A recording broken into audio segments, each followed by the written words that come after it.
제가 오늘부터 좀 에스더를 가지고 좀 설교를 좀 하도록 하겠습니다. 에스더 설교가 좀 어렵긴 했지만 사실은 굉장히 많이 준비하면서 사실 굉장히 많이 좀 기대가 됩니다. 기대가 되는 이유가 여러 가지가 좀 있는데, 먼저는 에스더가 담고 있는 이야기 주제가 오늘 우리에게 아주 커다란 희망을 줄 수 있기 때문에 좀 기대가 좀 되는 겁니다. 사실은 쉽지 않은 시대 가운데 살아갈 때 사실은 희망을 잃어버리면 이 삶을 포기하게 되지 않습니까? 그런데 그런 시대에 살았던 에스더 이야기가 정말 삶을 포기하기보다 희망의 이야기를 통해서 보다 더 삶을 개혁적이고 또 적극적으로 살아가게 만들기 때문에 이 메시지가 우리에게 굉장히 커다란 희망이 될 수 있겠구나라는 좀 마음을 좀 갖게 됐습니다. 그래서 에스더를 통해서 좀 많은 분들이 쉽지 않은 우리 시대에 살아가고 있잖아요. 좀 희망을 잃지 않고 보다 더 적극적인 삶들을 살아갈 수 있는 계기가 될 수 있는 그런 축복의 말씀이 되었으면 좋겠습니다. 그리고 또 이제 이 말씀이 좀 기대가 되는 또 이유 중 하나가, 사실 이 에스더가 이제 가지고 있는 이야기 주제가 있는데, 그 주제가 이제 이야기에 이끌어가는 전개 방식이 있는데, 그 전개 방식을 보면서 굉장히 좀 개인적으로 감동이 많이 됐어요. 예전에 기생충이라는 영화 여러분 보셨죠? 기생충이라는 영화를 보면서 굉장히 소름 돋는 경험을 좀 하게 됐는데, 그 이유가 뭐냐면, 하나의 주제를 정하면 그 주제를 정하고 난 다음에 각각의 이야기가 이 주제에 맞게끔 아주 그냥 빈틈없이 그냥 아주 맞물려 가면서 이야기 결론을 내는 걸 보면서 정말 멋진 영화다라는 생각을 개인적으로 좀 했어요. 그런데 사실 에스더를 읽어보면서 그런 생각이 들더라고요. 이 기생충 이상으로 이 소름 돋는 이야기의 전개가 이 속에 내재가 되어 있는 걸 보면서 정말 굉장히 마음속에 이렇게 소름 돋는 경험이 좀 개인적으로 좀 있었습니다. 그래서 이 이야기를 좀 진행을 해 나가면서 정말 어떻게 이렇게 이야기 기록이 되고 어떻게 이렇게 정말 정밀하게 이야기가 확장돼 가고 진행돼 가고 있지라는 것을 같이 좀 나누면서 같이 경험했으면 좋겠다라는 좀 마음을 갖습니다. 사실 에스더는 설교하기 쉽지가 않아요. 에스더는 여러분 아시겠지만 에스더라는 성경에는 하나님이라는 용어도 없고 율법, 언약 이런 신앙적 용어가 하나도 이 에스더에 존재하지 않아요. 직접적인 신앙편이 하나도 있지 않아요. 그래서 어떤 사람들은 정말 에스더가 성경 맞아? 이렇게 생각하는 사람도 있어요. 하나님에 대한 얘기가 없으니까. 그런데 사실은 하나도 용어를 사용하지 않았지만 에스더는 너무도 중요한 신학적 주제를 아주 전혀 부족함 없이 정말 잘 다뤄가면서 결론을 맺어가고 있어요. 너무도 특별한 책이죠. 그래서 우리도 이 에스더가 말하는 이 주제에 따라서 이렇게 가다 보면 어느새 정말 하나님의 위대한 잔치, 나라의 어떤 잔치에 도달할 수 있는 그런 놀라운 또 은혜가 우리한테 주어질 수 있는 겁니다. 아무튼 저는 우리 모두가 정말 이 에스더는 이스라엘 땅이 아니라 페르시아 중심에서 전해지는 하나님의 말씀이었는데, 이 말씀을 정말 우리 모두가 좀 듣고 이 축복된 말씀 때문에 생겨나는 정말 가슴 벅찬 희망을 정말 모두가 갖기를 정말 기대해 봅니다. 사실은 설교 준비를 하면서 개인적으로 설교 준비를 잘 못하겠더라고요. 좀 하고 싶지 않기도 했었고, 그 이유 중에 하나가 뭐냐면, 저는 개인적으로 말씀 묵상하다 생겨나는 또 은혜 감동이 좀 있잖아요. 은혜 감동이 있는데 그것을 딱 설교로 만들어 놓고 나면 이 은혜와 감동이 싹 사라질 그런 경험을 좀 할 때가 좀 있어요. 예전에도 그런 경험 좀 있었는데 너무 감동적인데, 그래서 너무 같이 말씀을 나누고 싶은데 그래서 설교문으로 딱 만들어 놓고 딱 읽어보면 하나도 은혜가 되지 않는 거예요. 그래서 정말 에스더를 준비하면서도 그런 생각이 들더라고요. 그러니까 제가 이런 소름 돋는 어떤 그런 은혜의 경험이 있는데, 만약 이것을 설교로 정리를 해서 성도들과 나눌 때 혹시 이거 사라지는 것 아니야라는 생각이 좀 마음속에 좀 들었어요. 그래서 좀 그렇게 좀 되지 않기를 좀 바라면서 좀 진행을 좀 해 나가고 있는데, 그래도 좀 어떻게 합니까? 그래서 좀 잘 정리해서 또 설교를 여러분들과 좀 나눔을 해야 되는데 좀 잘 됐으면 좋겠어요. 1장을 사실은 이렇게 놓고 이제 설교를 준비했는데 사실 좀 난감했어요. 여러분 이제 1장은 우리가 이제 1절부터 8절까지 읽었지만 오늘 본문은 1장 22절까지 본문을 가지고 제가 말씀을 드리려고 하는데, 읽어보신 분은 아시겠지만 이걸 가지고 설교하기가 쉽지가 않아요. 왜냐하면 이 이야기는 어떤 이야기냐면 아하수에로 왕과 왕후인 에스더의 이야기입니다. 어떻게 생각해보면 그냥 역사 이야기예요. 이것도 이스라엘 역사도 아니고 페르시아에 있었던 역사 얘기를 갖다 놓은 거예요. 마치 어떤 생각이 드냐면 그 역사 교과서에 있는 어떤 이야기를 끄집어다 놓고 설교문을 만들자라는 어떤 그런 느낌이 좀 들었어요. 그래서 이 본문을 가지고 어떻게 설교를 할까라는 고민이 많이 되더라고요, 개인적으로.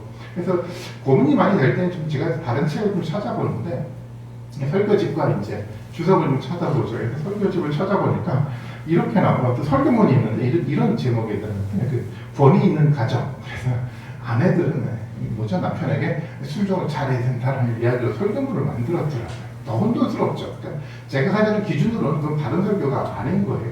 아니 아수에라 왕과 와스디라는 그 이방 어떤 가족의 관계에 역사적 이야기를 가지고 원이 있는 가정 이런 설교를 한다는 것 자체가 좀 다르다고 생각하지 않았어요. 적어도 에스더 저자는 그런 교훈의 메시지를 전하기 위해 본문을 기록하지 않았거든요. 또 이제 주석을 찾아보니까 주석을 보면 당연히 이제 그 바사, 성경에서 바사라고 하고 우리가 잘 아는 용어로는 페르시아인데 이 페르시아 역사에 대한 이야기를 막 기록을 해놓죠. 그러니까 고대 역사 이야기를 쭉 기록해 놓는데 그런 질문이 들려죠. 이 역사 이야기가 그럼 우리에게 도대체 어떤 의미를 던져주는 거야? 라고 질문을 던지니까 마땅하게 답을 못 찾겠더라고요. 그러니까 과거 역사하고 21세기를 살아가는 우리의 삶과의 괴리가 너무 큰 거예요. 그렇다고 한다면 이 부모를 가지고 어떻게 설교를 해야 될까라는 고민이 또 들기 시작을 했어요.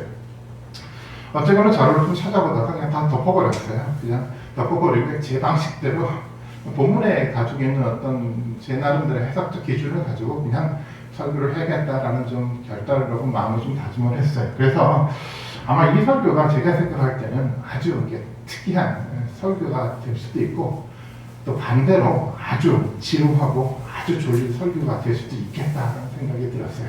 잘 되거나 망하거나 둘 중에 하나겠구나라는 좀 마음이 좀 들어서 더 많이 사실은 긴장이 좀 됐습니다. 그래서 제 바람은 좀 에스더의 이야기를 좀 같이 묵상해 나가는 과정 가운데 여러분들도 계속 질문을 던져가고 또 고민해보면서 이 이야기가 어떻게 흘러가고 진행되어가고 있는지를 같이 고민하면서 같이 만들어 갔으면 좋겠어요.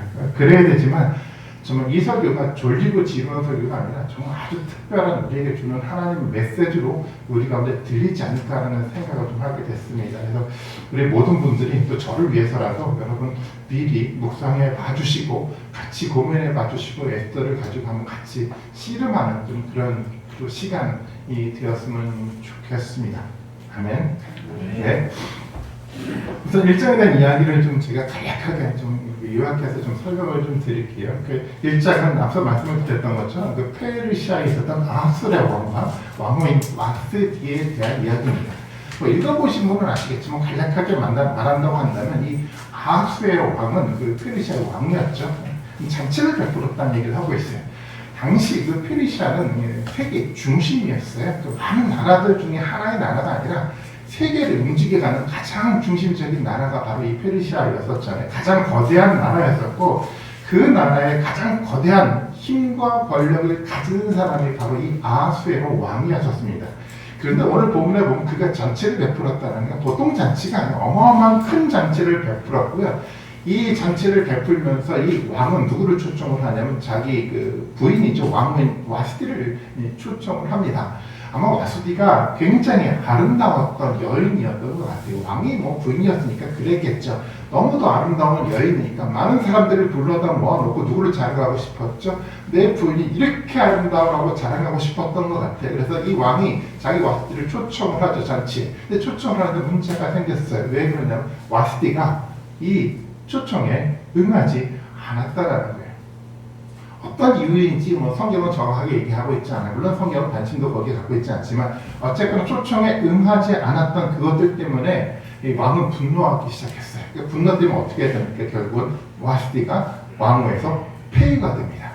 폐위가 되니까 그 자리가 비었잖아. 비어있으니까 다음 사람이 채워져 가야 되는데 그 자리를 누구로 채워집니까? 우리가 잘 알고 있는 에스더라는 사람이 채워져 가는 거예요. 그래서 이 이야기, 에스더가 등장하기 전까지 이 전체적인 상황들을 설명하기 위해서 1장을 좀 기록을 하고 있어요. 이것이 이제 전체적인 이야기의 내용인데, 근데 사실 우리가, 여러분, 여기서 정말 우리가 잘 이해를 좀 해야 되는데, 여기서 우리가 놓치면 안 되는 것이 있어요. 근데 사실 대부분의 사람들이 이 부분을 놓치고 에스더의 진짜 이야기를 발견하지 못하게 되더라고요. 사람들은 1장의 얘기를 어떻게 읽냐면은 에스더가 역사적으로 등장하기 위해서 준비된 하나의 배경이라고 이해를 하고 1장을 읽어요. 물론 그것도 굉장히 중요한데 그렇게 읽어보면은 진짜 에스더의 이야기의 참된 의미를 발견하지 못해요.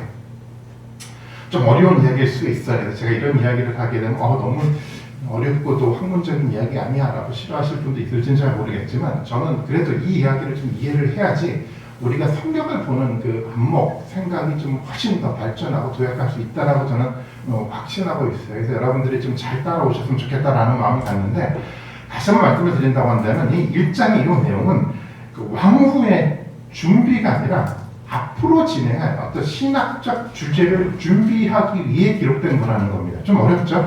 에스더를 그래서 이것은 뭐냐면 에스더를 역사적인 하나의 사건으로 어떻게 에스더가 왕과 돼가지라는 그 사건의 역사적 이야기로 읽는 것보다 더 중요한 것은 뭐냐면 이 1장에서 던졌던 하나의 중요한 주제가 어떻게 신학적으로 발전하고 완성되어 가고 있는지를 볼 줄 알아야 된다는 거예요. 그러니까 사실은 이 에스더가 역사서의 마지막 책이 있잖아요. 그래서 많은 사람들이 이제 역사서로 읽기를 바래요. 물론 역사서긴 하지만 역사서로 읽기보다도 신학서로 읽어야 돼요. 그러니까 에스더가 어떻게 왕후가 됐지? 이게 중요한 것이 아니라 1장에서 던졌던 굉장히 중요한 이 신앙의 주제, 의미가 어떻게 발전해 나가지 이것을 초점을 맞춰가야 된다는 겁니다. 그래서 우리는 주제를 찾아야 돼요. 우리가 찾아야 될 것은 왕후의 자리가 아니라 1장에 등장하고 있는 굉장히 중요한 신학적 주제를 찾아가야 되지만 에스더가 읽히기 시작하는 거예요. 좀 어렵죠? 그래서 한번 이야기를 한번 찾아보면서 제가 세 가지 정도의 중요한 주제를 한번 찾아서 설명을 좀 드리도록 하겠습니다. 첫 번째 중요하게 우리가 봐야 될 것은 이 잔치라는 주제예요. 사실 잔치라는 것은 우리가 생각하면 왕이 잔치를 베풀었구나라고 생각할지 모르겠지만 잔치는 신학적으로 굉장히 중요한 주제예요. 우리가 잘 아는 것처럼 신약으로 넘어오면 더 그렇죠. 신약으로 넘어오면 예수님이 어떤 많은 비유와 여러 가지 사건들을 보면 다 잔치와 연관돼서 많은 일들이 벌어져 가기 시작을 해요.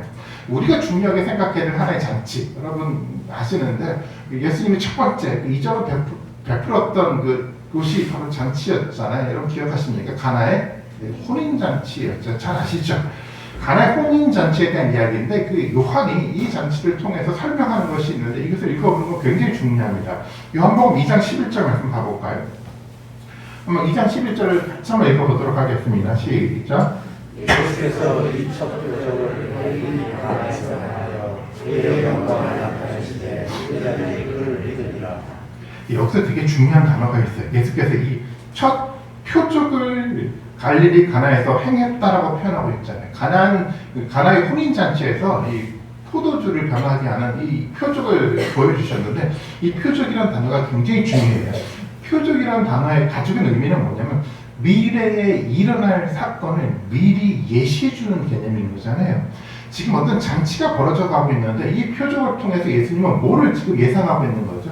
미래에 일어날 완전한 잔치를 예상하고 이 표적을 보여주는 거예요. 예수 그리스도의 영광이 완전히 드러나는 그 잔치를 예상하고 이 표적을 보여줘가는 거죠. 그래서 사람들은 이 표적의 사건을 통해서 뭐를 들여다보죠? 미래에 일어날 완전한 그 잔치를 기대하게 만들어요. 그게 표적의 개념인 거예요. 우리가 봐야 될 궁극적인 잔치는 어떤 잔치입니까? 그냥 왕이 이렇게 베푼 그런 화려한 잔치를 말하는 것이 아니라 우리가 궁극적으로 바라봐야 될 잔치는 누구와 더불어 만들어져 가는 잔치입니까? 예수 그리스도의 오심으로 만들어져 가는 위대한 잔치잖아요. 그 잔치는 이런 잔치예요. 영적인 전쟁에서 완전히 승리하고 완전히 축포를 터뜨리는, 여러분 그런 거 보시죠? 불꽃 터지고 그런 축포를 터뜨리는 그 위대한 잔치를 기대하게 만들어가는 거예요. 완전한 왕이 완전한 나라를 만들어서 완전한 나라의 완전한 그 통치자로 임하는 그 위대한 나라의 시작을 알리는 그 위대한 축포를 터뜨리는 그 잔치를 말하는 거예요. 그 백성들은 거룩한 백성으로 완전히 몸이 치유가 돼가지고 완전히 새로운 모습으로 완전한 나라 속에서 만들어져가는 그 위대한 잔치요. 그 완전한 그 위대한 잔치를 바라보면서 이 표적의 이야기를 예수님은 보여주시는 거였었습니다. 세상이 알지 못하는 가장 위대한 잔치가 준비가 돼가고 있다는 거예요. 그것을 표적으로 보여주신 거예요. 이것이 표적의 의미죠.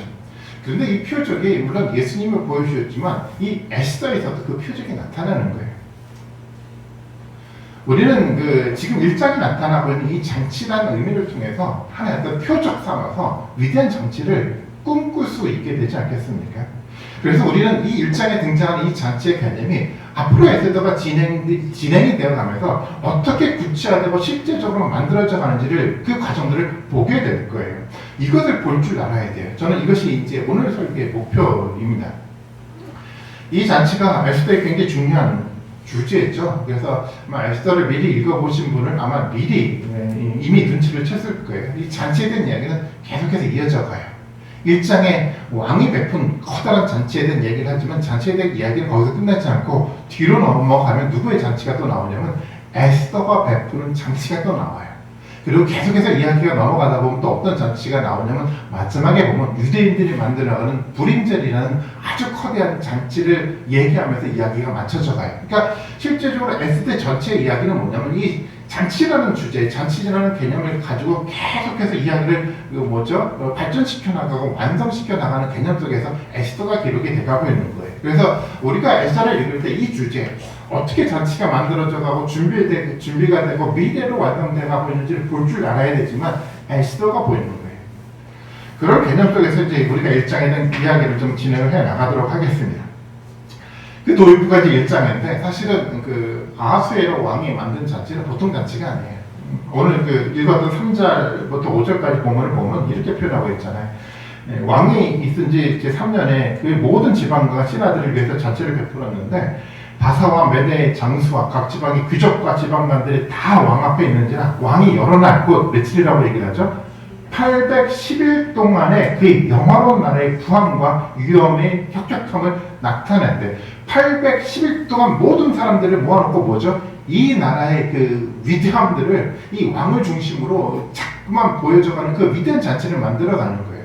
그것뿐만 아니라 뒷부분에 보니까 뭐라고 표현을 하고 있냐면 이 날이 지나면 왕이 또 도성 수산에 있는 귀천간의 백성들을 모아놓고 그 위에서 왕궁 후원들에서 며칠 동안입니까? 7일 동안 잔치를 베풀었대요.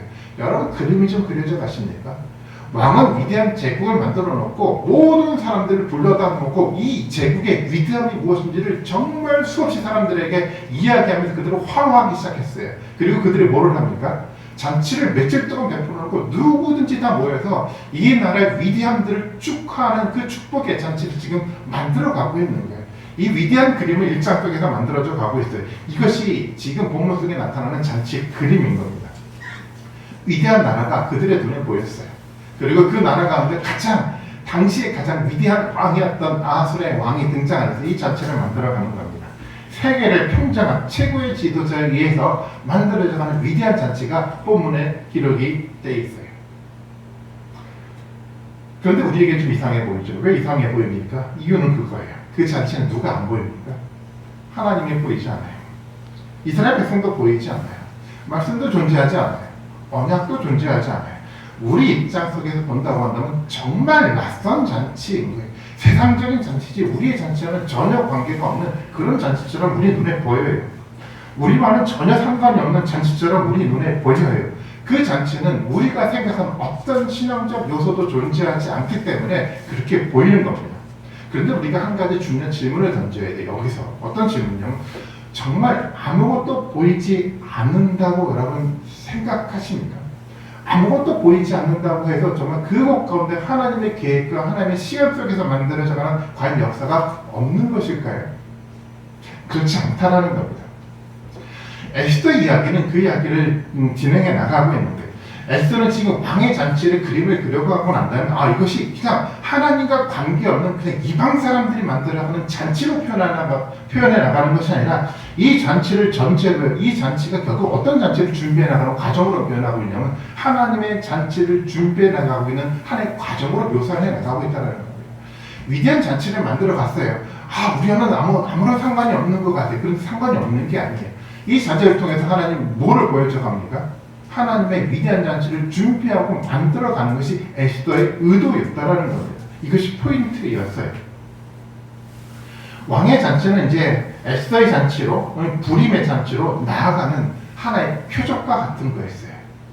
이 왕의 잔치는 이 위대한 잔치를, 하나님 나라의 위대한 잔치를 만들어가는 하나의 첫 번째 디딤돌과 같은 역할을 하고 있다는 겁니다.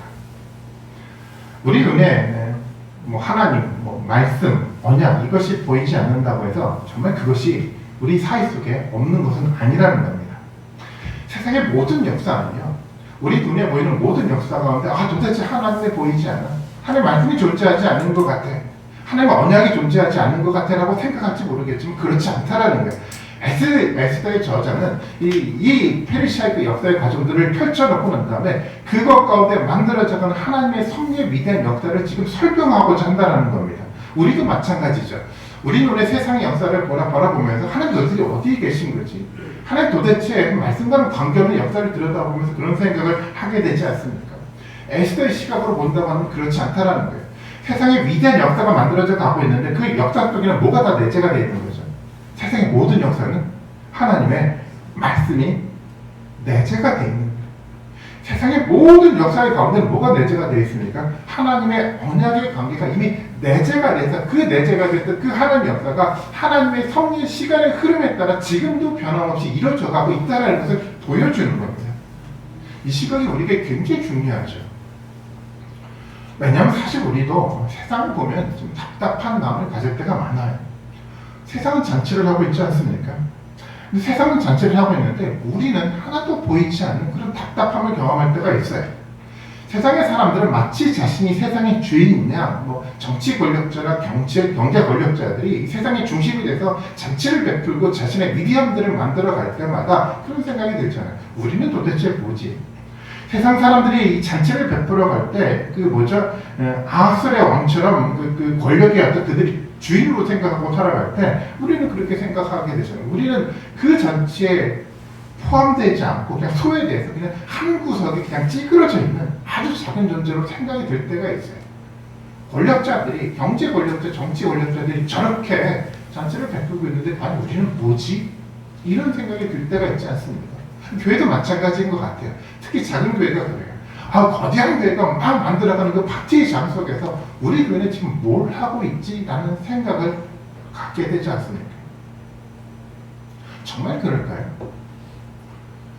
아무것도 보이지 않는다고 해서 하나님이 아무것도 하지 않는 걸까요? 우리 존재가 작은 존재라고 해서 정말 아무런 의미 없는 가치 없는 존재라고 여러분 생각을 하십니까? 에스더는 그렇게 얘기하고 있잖아요.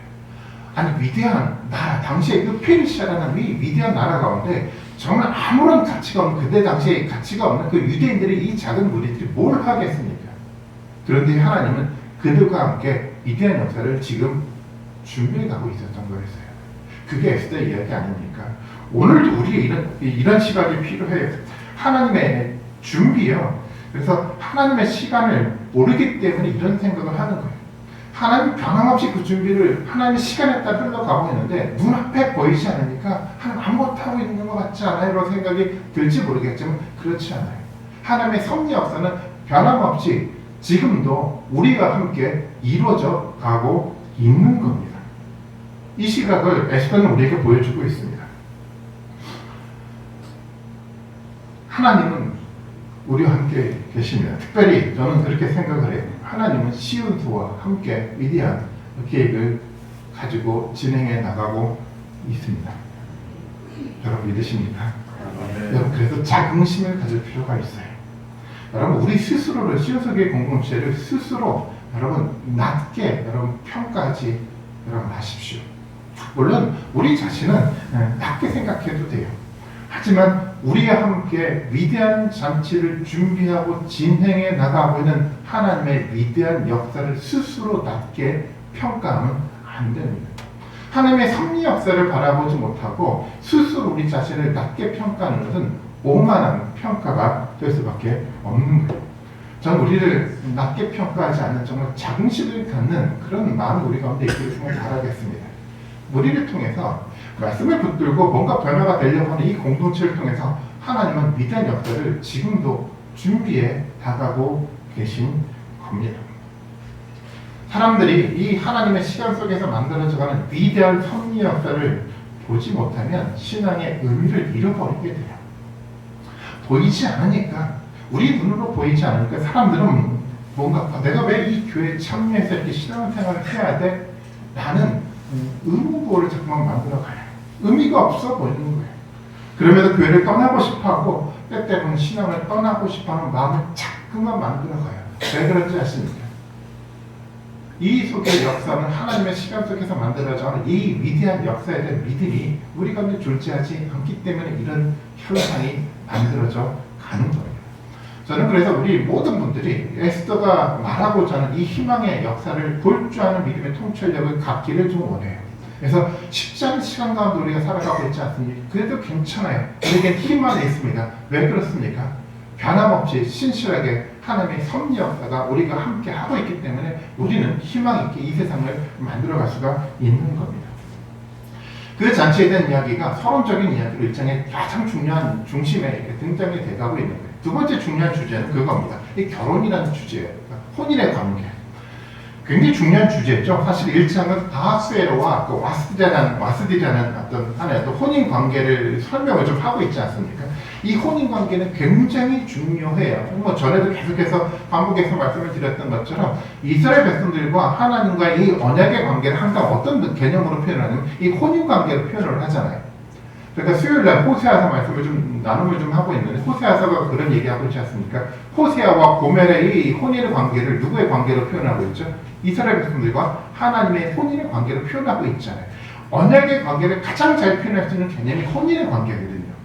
지금 본문 속에서 이 혼인의 관계에 대한 이야기를 진행해 나가고 있어요. 아하수에로 왕과 와스디의 관계를 통해서 뭔가 혼인의 새로운 관계가 준비가 돼 가고 있는데 이것이 발전해 나가더라는 겁니다.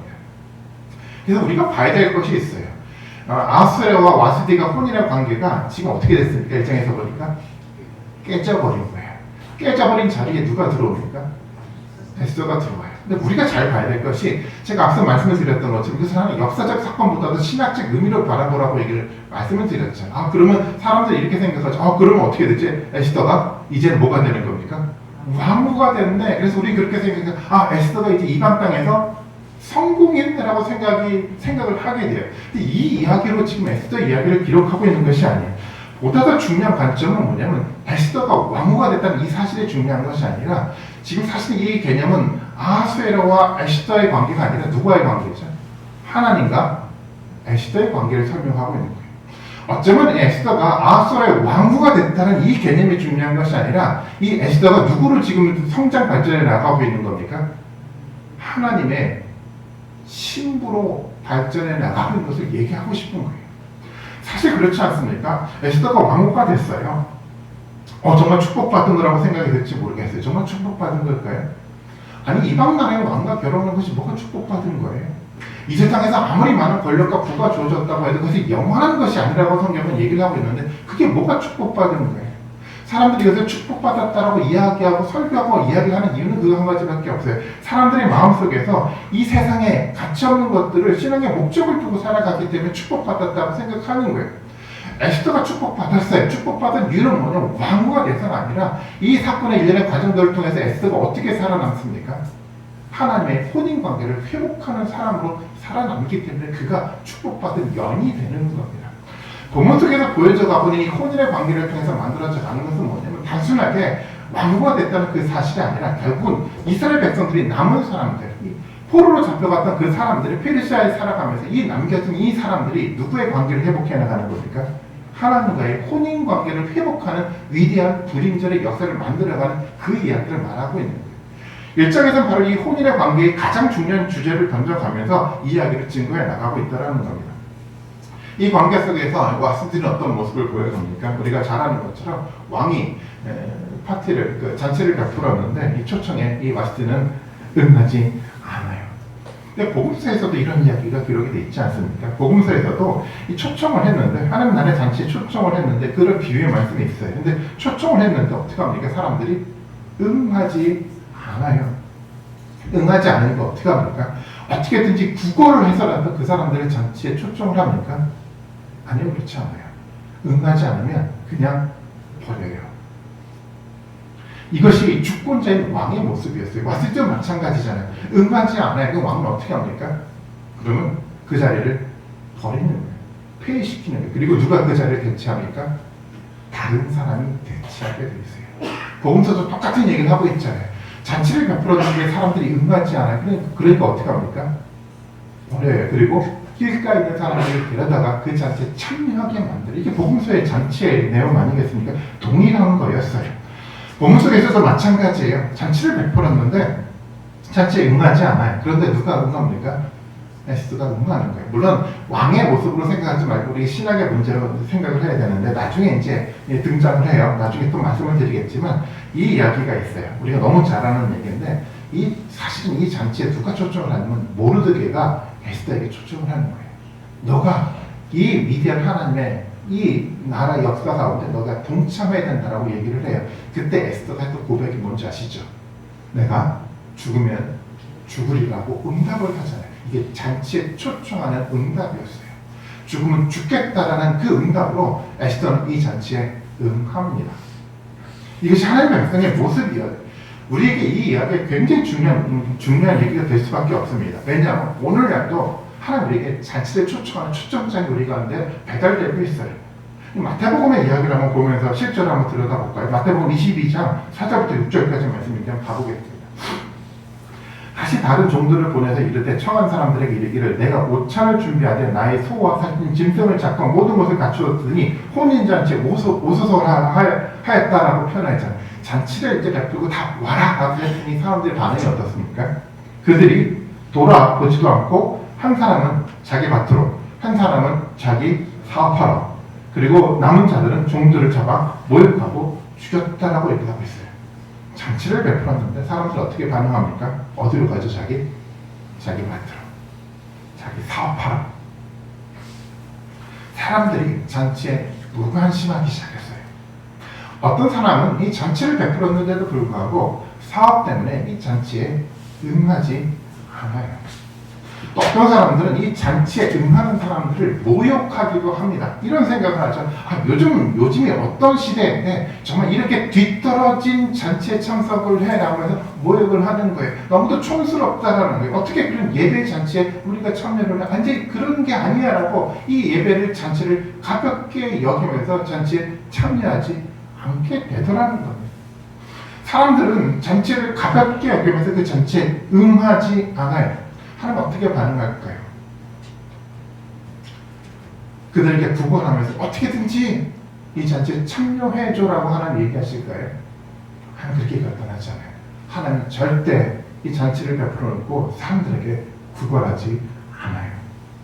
본문에 한번 22장 8절부터 10절 말씀 봐볼까요? 이렇게 좀 표현을 하고 있습니다. 22장 8절부터 10절까지 말씀입니다. 조금 기록이 좀 잘못된 것 같아요. 제가 읽어드리도록 하겠습니다. 아예 이에 종들에게 이르되 혼인잔치는 준비되었으나 청한 사람은 합당하지 아니하니 내거리 길에 가서 사람을 만나는 대로 혼인잔치를 청하여 오라 하는데 종들이 길에 가서 약한 자나 선한 자나 만나는 대로 모두 데려오니 혼인잔치에 손님들이 가득합니다. 잔치는 항상 가득해요. 근데 그 자리에 누가 채워지는지 아십니까? 응하지 않은 사람들은 버려졌지만 길거리에 있었던 모든 약한 사람들, 정말 저 사람 천한 사람이 어떻게 저 사람이 정말 교회 가운데 동참할 수 있어? 하나님은 그 사람들을 데려다가 어디에 채웁니까? 하나님의 교회 잔치에 채우게 된다라는 이야기입니다. 이것이 잔치에 대한 그림이에요. 하나님의 위대한 잔치 역사는 사라지지 않아요. 우리 눈에 아무것도 보이지 않아서 도대체 하나님의 잔치가 이루어져라고 생각할지 모르겠지만 그렇지 않아요. 하나님의 변함없이 신실하게 말씀이 원리에 따라 잔치를 풍성하게 이 세상 가운데 만들어 갑니다. 중요한 것은 그 잔치를 초청할 때 우리가 거기에 대해서 어떻게 응답하고 반응하느냐의 문제가 중요한 겁니다. 아하스웨로 왕은 분명히 보여줬어요. 아하스를 그냥 폐위시켰어요. 잔치를 가볍게 생각하는 사람들을 하나님은 절대 찾지 않습니다. 그들은 버려집니다. 이것이 성경이 말하는 언약의 관계입니다. 우리는 그래서 중요한 질문을 지금 우리에게 던지고 있어야 돼요. 하나님 우리에게도 변함없이 잔치에 초청을 하고 있습니다. 우리는 그 잔치를 어떻게 반응하고 있습니까? 너무도 가볍게 여기면서 괜찮아. 지금은 아니야. 지금은 바쁜데 내가 사업하는데 내가 너무 바쁜데 무슨 그 잔치야라고 생각하면 가볍게 이 잔치를 여러분 여기지 않습니까? 하나님의 말씀은 명확해요. 폐위당한다는 거예요. 하나님의 잔치는 변함없이 만들어져 가요. 그렇기 때문에 우리는 어떻게 해야 됩니까? 어떻게 응답을 해나가야 되죠? 하나님 잔치에 초청에 대한 이야기가 있을 때 정말 그 잔치에 두렵고 떨림으로 겸손한 마음으로 그 잔치에 응할 수 있는 결단과 모습이 우리 가운데 있어야 돼요. 저는 우리 모든 분들이 이런 어떤 결단이 있기를 좀 바라겠습니다. 하나님의 잔치는 결단코 가볍지 않습니다. 하나님의 잔치는 아수에로 왕이 만들었던 이 잔치와는 비교가 되지 않는 위대한 잔치로 계획되어 있어요. 예수님은 우리 가운데 끊임없이 많은 표적을 보여줘가면서 이 위대한 잔치가 있을 것임을 우리에게 보여주셨어요. 이 일은 이루어져서 합니다. 이 잔치 초청에 여러분 응하시는 여러분들이 되시기를 바라겠습니다. 그리고 마지막으로 가장 중요한 주제가 바로 이 하나님의 시간이라는 주제예요. 하나님의 시간 너무도 중요합니다. 우리는 에스더의 굉장히 유명한 이야기를 아는데 모르드게가 에스더에게 했던 말을 한번 찾아보면서 이 하나님의 시간이라는 이야기를 아주 간단하게 하고 좀 마치도록 하겠습니다. 에스더서 4장 14절 말씀인데 너무 잘 아는 말씀이니까 같이 한번 읽어보도록 하겠습니다. 시작. 이때 내가 말한 말이 장자하여 말이 없으면 유다인은 다른 데로 말미암아 도액과 구원을 얻으려니와 너와 내 아버지 준비를 강하리라. 내가 왕국의 자리를 얻은 것이 이때를 하면 주지 그가 알겠느냐. 14절 읽어보면 딱 눈에 들어오는 단어가 있잖아요. 무슨 단어가 들어오죠? 때라는 단어가 눈에 들어오지 않습니까? 내가 왕국의 자리를 얻은 것이 이때를 위함이 아닌지 누가 알겠느냐. 모르드게와 에스더는 조금씩 알게 됐어요. 뭐를 알기 시작했죠? 하나님의 때를 알기 시작했어요. 하나님의 시간이 보여져가기 시작했어요. 자신의 삶의 목적이 하나님의 이 때와 맞물려 어떻게 이루어져 가는지를 보기 시작을 했어요. 굉장히 중요한 주제가 그겁니다. 하나님의 시간이라는 개념입니다. 세상의 역사는 바로 이 하나님의 시간의 흐름에 따라 진행이 돼가고 있어요. 사실 우리 모든 사람은 미래를 알지 못해요. 그러니까 무슨 얘기냐면 시간의 주인은 세상에 그 누구도 되지 않아요. 아무리 권력자가 있다고 하더라도 아무리 정말 위대한 사상가가 있다고 하더라도 시간의 주인이 되지 못해요. 시간의 주인은 누구밖에 없습니까? 오직 하나님 한 분뿐이신 거예요. 하나님은 시간의 역사의 주인으로서 시간의 역사의 흐름들을 만들어가고 완성시켜가는 유일한 분이라는 겁니다. 그 하나님의 때에 우리를 종속시킬 필요가 있는 거예요. 하나님의 시간과 때 속에서 과연 나는 어떤 존재인지 어떤 목적을 가지고 살아가고 있는지 그때 어떤 일들이 이루어져 가고 있는지를 볼 줄 아는 그 때를 볼 줄 아는 그 믿음의 통찰력이 우리 가운데 반드시 필요하다라는 겁니다. 지금 우리는 코로나 시대를 거쳐가고 있잖아요. 이 코로나 시대도 누구의 때에 속한 겁니까?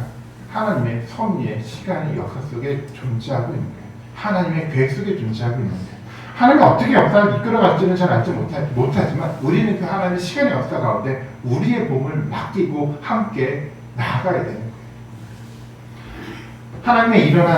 하나님의 시간에 일어난 그 위대한 역사를 우리는 볼 줄 알아야 돼요. 이것이 실제 역사인 겁니다. 위대한 어떤 사람들이 나타나서 위대한 나라가 나타나서 역사를 만들어갈지 모르겠지만 그대로 역사는 진행돼 가지 않아요. 역사는 누구의 뜻대로 만들어져 갑니까? 오직 하나님의 시간에 따라 하나님의 뜻에 따라 역사는 만들어져 가는 거예요. 예상치 않았던 일들이 우리 가운데 벌어지지 않습니까? 상상하지 못한 일이 우리 눈앞에 벌어질 거예요. 우리는 알지 못해요. 하지만 하나님의 시간 속에서는 그것이 변함없이 이루어져 가요. 에스더는 그것을 봤어요. 1장의 아술의 왕의 그 자체를 보면서 뭐까지 봅니까? 미래에 일어날 하나님의 시간의 역사에 일어날 위대한 자체를 보고 있는 거예요. 물론 처음에는 몰랐겠죠. 나중에 시간이 지나가면서 그 뜻을 발견하는 거예요. 우리 이 역사사 이야기는 우리에게 굉장히 중요한 도전과 희망의 메시지를 줍니다. 하나님의 시간에 일어났던 이 위대한 일을 오래전에 이스라엘 역사 가운데 하나님 실제적으로 보여주셨잖아요. 이 이야기는 상상의 이야기가 아니라 실제로 이스라엘 역사 가운데 일어났던 실제 이야기였어요. 아무도 납득되지 않았던 그 위대한 역사가 하나님의 시간 가운데 실제적으로 일어났어요. 그렇다고 한다면 우리는 어떤 생각을 갖게 합니까? 우리 가운데서도 이런 위대한 역사는 일어날 거라는 겁니다. 여러분 믿으십니까? 우리는 잘 모르지만 하나님의 위대한 역사는 하나님의 시간의 역사 가운데 신실하게 지금도 계획되어 가고 진행되어 가고 있어요.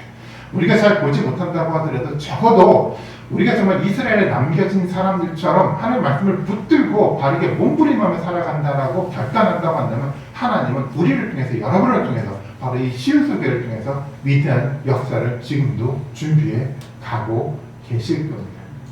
그것을 보여주는 그런 은혜가 우리 가운데 정말 있기를 원합니다. 하나님은, 저는 그렇게 생각을 해요. 하나님은 우리 가운데도 잔치를 만드셨어요.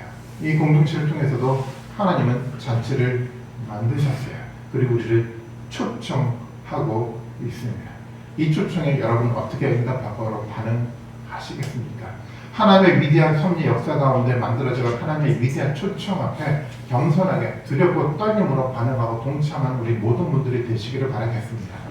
그 역사 가운데 동참할 때 하나님의 위대한 역사가 우리 가운데, 여러분들 가운데 온전하게 이루어져 가는 겁니다. 이것이 저는 하나님의 축복이라고 믿고 있어요.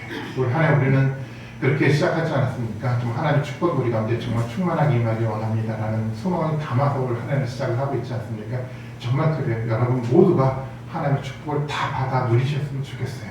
하나님의 위대한 역사 가운데 동참하고 응답할 때 하나님의 축복은 조금도 부족함 없이 여러분들 가운데 온전하게 임할 줄로 믿습니다. 그 축복을 여러분 바라고 믿음으로 바라보면서 정말 올 한해 하나님 주신 놀라운 축복 가운데 살아가시는 우리 모든 우리 시우소 가정 여러분들이 되시기를 주님의 이름으로 축원드리겠습니다. 기도하시겠습니다.